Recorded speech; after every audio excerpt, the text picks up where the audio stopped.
Hello, everyone. This is Stories of the Sea of Life. Today, I will introduce a word that often appears in the letters of Apostle Paul. That word is flesh, which is sarx in Greek. This word doesn't just mean our physical body.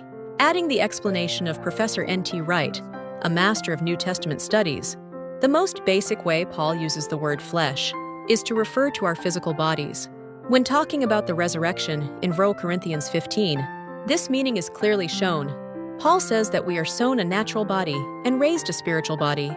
Now, this is where Professor NT Wright's interpretation shines.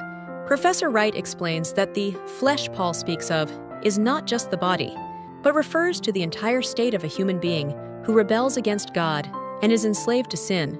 This means that our entire being, including our heart, thoughts, and will, is under the dominion of sin. Professor NT Wright sees this flesh as a state in need of new creation.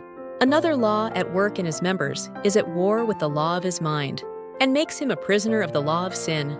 This is precisely because of the problem of the flesh. Professor NT Wright sees this flesh as a state in need of new creation.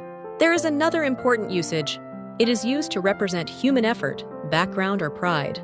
In Philippians 3, Paul says that he has fleshly grounds for confidence, such as being a Jew, keeping the law, and being circumcised. However, Paul declares that he considers all of those things as rubbish. Thus, for Paul, flesh also means the vain attempt of humans to become righteous by their own strength.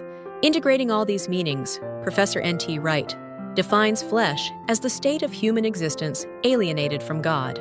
Therefore, for Paul, salvation is not simply the soul leaving the body, but the overcoming of this flesh, sinful nature by the power of the Holy Spirit, and the restoration of the entire body and life distorted by sin. That's all for today's Stories of the Sea of Life.